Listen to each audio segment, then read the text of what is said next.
The dark story of this film revolves around a man named Raymond. The plot begins on the very day Raymond arrives to work at the mysterious church. After undergoing a thorough and rigorous inspection, Raymond successfully gets ordained as a priest. Soon after, he arrives at the dormitory arranged for him by the high dean. As soon as the dean finally leaves the room, Raymond locks the door, pulls out his suitcase, and opens a hidden compartment hidden deep inside it. What comes into his sight is a sleek pistol and an old newspaper clipping. The front page of the newspaper features a chilling headline about the serial disappearances of young girls in the area. It becomes clear that Raymond didn't actually come here out of religious devotion. He disguised himself as a priest solely to secretly investigate this disturbing case. However, Raymond himself harbors a much darker and terrifying past. 30 years ago, on a strange night during a specific full moon, a panicked priest drove up to this very church. He seemed to be in a desperate hurry, running toward the sanctuary the moment he stepped out of the vehicle. He placed a crying, newborn baby right beneath a sacred statue and began to pray intensely, begging God for forgiveness for allowing a demon to be successfully born into the world. Believing he had to correct this catastrophic mistake, the priest pulled out a weapon after his prayer, intending to completely terminate the life of this unnatural infant. But everything seemed to be predestined by fate. Just as the baby let out a piercing cry, several police officers suddenly rushed into the church.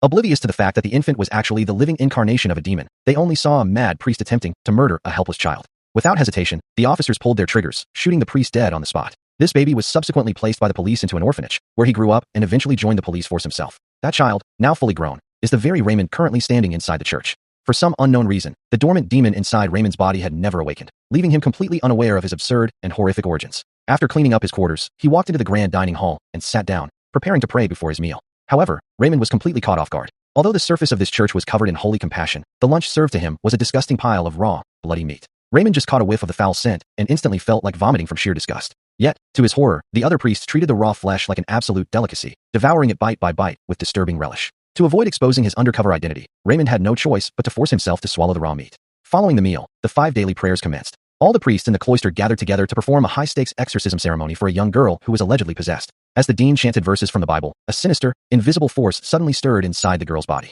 She began moving violently on the bed, struggling with supernatural strength before screaming in a hysterical, blood-curdling voice. The onlookers beneath the stage were deeply shaken. Remaining calm, the dean quickly ordered an assistant priest to bring forward a heavy iron cross while he continued to loudly recite scripture. However, the demonic presence proved to be far stronger than anticipated. As the entity howled, the cross suddenly burst into raging flames, and even the sacred portrait of Jesus hanging on the wall began to melt as fire crawled out of it. This terrifying display left Raymond deeply shaken. Seeking an escape, he hurried to the restroom to wash his face and calm his nerves. But as he looked up, he noticed a strange crack forming in the mirror. Driven by curiosity, he reached out to touch it gently, and the entire pane of glass instantly shattered into 1,000 pieces. While standing there confused, Raymond accidentally discovered a tightly locked door nearby. Suspecting that something sinister was hidden inside, he felt a strong urge to break it open and look. Raymond left the restroom in a hurry, but his mind remained entirely consumed by what he had seen. Soon, it was time for dinner. Once again, the dining hall was filled with that same foul, stomach-churning odor and a deeply unsettling atmosphere. Raymond could no longer tolerate it. He rushed back to the bathroom and began to vomit violently. Halfway through throwing up, he felt a solid, agonizing object drop from his mouth. Confused and alarmed, Raymond reached into his mouth and pulled out one of his own teeth. As he stared at it in horror, wondering what was happening to his body, a black bug suddenly crawled out of his mouth and flew away. Terrified by this unnatural event, Raymond suspected that all of these bizarre occurrences were directly tied to the dean's heavily locked private office. Convinced that a dark secret lay behind those doors, he waited until the dead of night to quietly pick the lock and slip inside. Raymond scanned the dark room and eventually discovered a highly concealed door hidden right behind a large painting. He cautiously stepped inside. However, instead of supernatural relics, what he discovered was a wall lined with audio tapes, containing recorded logs of every single exorcism performed in the monastery. Raymond couldn't find an immediate answer on the tapes, but his intuition told him that something was fundamentally wrong. Determined to uncover the truth, he made his way into the church's main exorcism chamber to hunt for physical clues. Within minutes, Raymond uncovered a hidden stash containing medical syringes, a mechanical vibrating board hidden under the bed, a hidden fan, and a cross-shaped lighter. The pieces instantly fell into place. The highly publicized exorcism ceremonies were complete fabrications engineered by the dean. They would covertly inject the captive girls with heavy hallucinogenic drugs, and then a priest would stand on the hidden board to control the violent vibrations of the bed. As the dramatic ritual reached its climax, the priest would activate the hidden fan for wind effects and ignite the cross-shaped lighter to simulate holy fire. Learning that the entire spiritual operation was a malicious fraud left Raymond utterly dazed. But if everything here was a fake theatrical act, how could he explain the horrific bug that had crawled out of his own teeth? As Raymond walked back to his quarters, he caught a strange, scraping sound coming from outside the window. Peering out into the darkness, he spotted a group of priests in the courtyard mysteriously burying a heavy wooden box in the middle of the night. It was the young girl's grave. To confirm his worst fears, Raymond hurried over to the girl's holding cell, only to find it completely empty. Just as terror began to grip him, a figure materialized silently from the shadows behind him. It was Father Thomas, the vice dean of the church. Instead of questioning what Raymond was doing out of bed, Father Thomas calmly instructed him to wait in the privacy of the confession booth. It was there, behind the wooden screen, that Father Thomas finally unveiled the truly grotesque face of the dean. He revealed that the dean was never actually exorcising these girls. Instead, he used the guise of holy cleansing as an excuse to kidnap innocent young women, trapping them within the monastery walls to torture them mercilessly. Once he grew tired of them, he would have his loyal henchmen bury their lifeless bodies in the backyard. Furthermore, the dean possessed an absolute, tyrannical desire for control over everyone in the monastery. The slightest hint of rebellion was met with brutal, unspeakable punishment. Hearing these horrific secrets sent a cold shiver down Raymond's spine. Sensing an ally, Raymond dropped his cover and revealed his true identity as a police officer to Father Thomas, promising that if they cooperated, he could safely extract the vice dean from this nightmare. Father Thomas didn't say much, merely whispering a grim warning for Raymond to be extremely careful before slipping away into the dark. Late that night, Raymond launched his investigation into the grounds. Armed with an iron pickaxe, he crept into the desolate backyard and began digging frantically into the fresh grave to uncover the physical evidence of the girl's corpse. But when he finally pried open the wooden coffin, he was stunned to find it completely empty. Before Raymond could process this, his flashlight caught a shadow. His movements had been compromised. The dean, who had already discovered Raymond's true identity, emerged from the dark with his armed guards. The dean casually tossed Raymond's own pistol onto a nearby table, demonstrating his total control. Then, acting on the dean's cruel orders, the guards brought forward 4 large bowls overflowing with the foul, raw meat. They pinned Raymond down and forcefully stuffed the bloody flesh into his mouth, forcing him to gorge on it until every bowl was empty. Only then did the dean smile with sadistic satisfaction and depart, leaving Raymond tightly bound and guarded. In the deep, quiet hours of the night, the monastery fell dead silent, and the guards eventually drifted off to sleep. Seizing his only window of opportunity, Raymond used his teeth to desperately gnaw through the coarse ropes binding his hands. Once his hands were free, he quietly reached down to undo the heavy iron shackles on his feet. Suddenly, the sleeping guards snapped their eyes open and lunged toward him. Reacting with split-second survival instincts, Raymond lunged for the pistol left on the table and pulled the trigger, gunning down the guards on the spot. With the immediate threat neutralized, he successfully broke free from his confinement. Intent on escaping the compound immediately, Raymond began packing his gear. However, his eyes fell back onto the 4 empty bowls on the table. The burning question of what kind of meat he had been forced to consume consumed him. Driven by a grim need for closure, Raymond slipped quietly into the monastery's dark kitchen and pulled open a large, heavy closet door. What met his eyes was a sight of pure, unadulterated horror. Dozens of missing female corpses were hanging inside, like slaughtered livestock. Raymond's mind fractured as the pieces finally came together. He now understood why the coffin in the backyard was empty, and exactly what kind of meat he had been forced to swallow. Overcome with sheer panic, Raymond turned to flee, only to run directly into Father Walter, another elderly priest who appeared to be hiding in the shadows. Upon seeing the horrific contents of the meat locker, Father Walter was visibly shaken, yet he maintained a strange, urgent focus. Father Walter urgently guided Raymond through the dark corridors into the restricted library of the monastery, pulling out an ancient, 1,000-year-old tome. The archaic text detailed a primordial demon so foul that even Jesus would turn his face away in horror. The prophecy stated that if this entity were to be successfully resurrected, it would trigger the literal end of days. According to the book, there was only one foolproof way to destroy the entity. It had to be pierced through the heart with a sacred dagger at the exact moment of its awakening. Otherwise, if it managed to consume the flesh of 7 women and drink the blood of an innocent virgin, it would achieve its ultimate, unkillable demonic form. Raymond listened in utter disbelief, his eyes scanning the ancient pages until they froze on an illustration. The text displayed a bizarre, ritualistic brand that was completely identical to the birthmark etched onto Raymond's own chest. It was the mark of the son of the devil.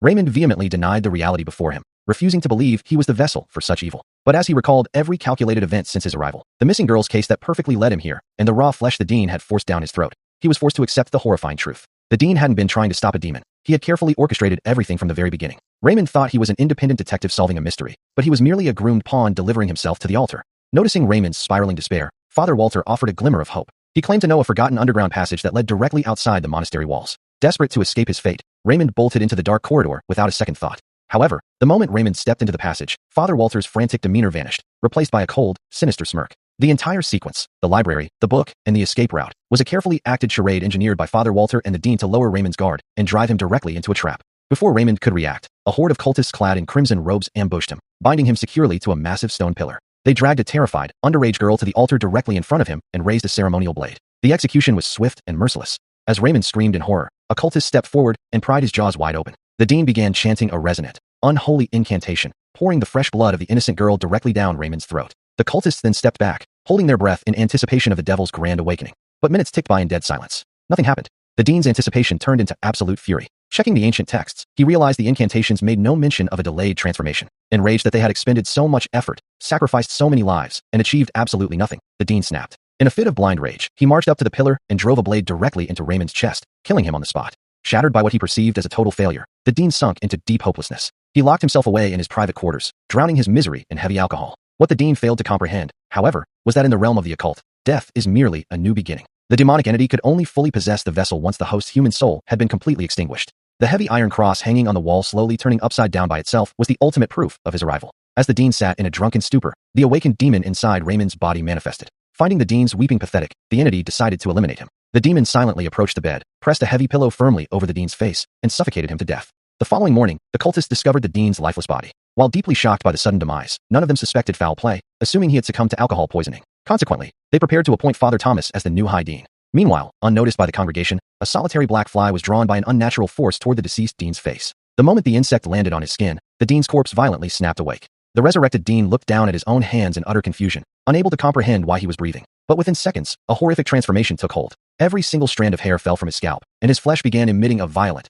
visible wave of heat as his body completed a grotesque metamorphosis. Oblivious to the horror unfolding in the private chambers, Father Thomas stood before the weeping congregation, conducting a grand funeral service for the deceased dean. Following the prayers, Father Thomas proudly took center stage to receive his coronation as the new leader of the order. But just as he began his triumphant procession down the aisle, an invisible, crushing pressure slammed into his body. Father Thomas began to violently convulse and tremble, hovering slowly into the air before the terrified eyes of the cultists. In an instant, his body exploded into a massive, swarming cloud of millions of black flies. As the roaring swarm erupted from the stained glass windows of the church, the true form of the devil finally manifested in the courtyard. The entity revealed a terrifying visage, the ferocious countenance of a lion combined with the cloven hooves of a goat, its massive frame cloaked in a suffocating cloud of ash that blotted out the sky. It was the visual definition of a fallen angel. The demon let out a low, bass-heavy roar that shattered the air. Terrified out of their minds, the cultists turned to flee, but with a mere glance, the demon froze them mid-stride, paralyzing them where they stood. Behind the beast, the massive statue of Jesus stood frozen and helpless as the devil raised his arms, taking absolute psychic control over every soul in the monastery. Instantly, the surrounding forests withered into decay, and the sky turned into a pitch-black void. The laws of physics fractured as the world inverted into an apocalyptic nightmare. The sky morphed into solid ground, while the earth split open to reveal an immeasurably deep, flaming gateway to the underworld. Just as the ancient Book of Ages had foretold, the end of the world had arrived precisely as written. There was no turning back, and there would be no redemption.